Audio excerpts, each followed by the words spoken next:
Friend, तो आज हम आप लोगों से शेयर करने वाले हैं अदरक की चटनी, खांसी का रामबाण इलाज, जिसको एक चम्मच खाने से ही खांसी छू हो जाएगी। तो हमने ले लिया है 100 ग्राम अदरक।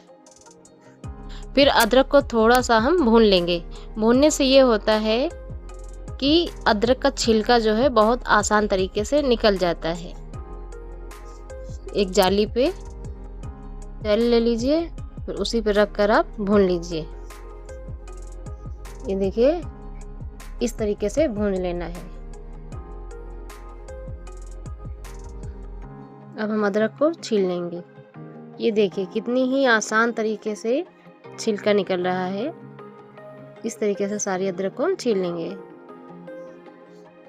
ये देखिए छील लिया है। छीलने के बाद में अच्छे से धुल लिया है। धुलने के बाद में हम इसको पीस लेंगे सिल पे। बहुत ही बारीक करनी है, जितनी हो सके उतनी आप बारीक कर लीजिए। ये देख सकते हैं बहुत ही बारीक कर लिया है, अच्छे से पीस गई है। इसी तरीके से आप पीस लीजिए। फिर हमने लिया है कढ़ाई। कढ़ाई में डाल दिया है 1 चम्मच ऑयल। फिर इसमें हम ऐड कर देंगे जो पीस के रखी थी अदरक। चम्मच से चलाते रहेंगे।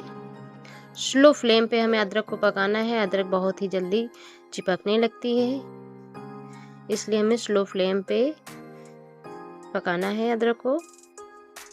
4 से 5 मिनट तक हम चम्मच से बराबर चलाते रहेंगे।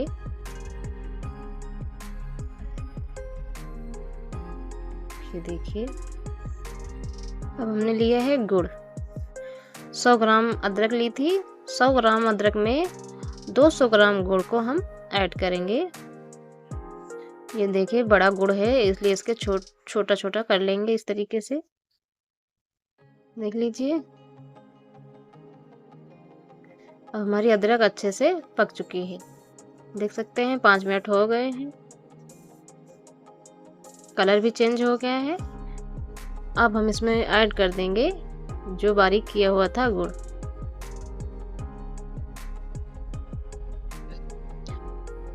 मिक्स कर लेंगे अच्छे से। पानी हमें बिल्कुल भी नहीं ऐड करना है।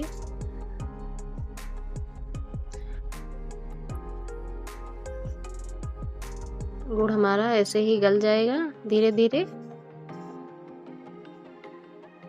चम्मच से चलाते रहना है बराबर।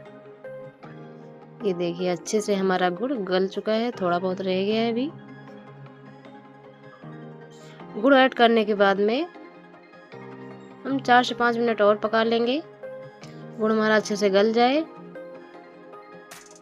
फिर हमारी चटनी तैयार हो जाती है।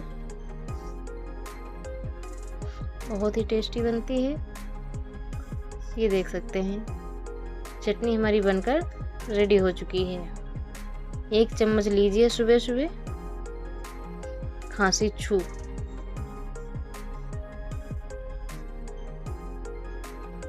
चटनी हमारी पककर रेडी हो चुकी है। अब फ्लेम को हम बंद कर देंगे। किसी भी डिब्बे पे आप स्टोर करके रख सकते हैं।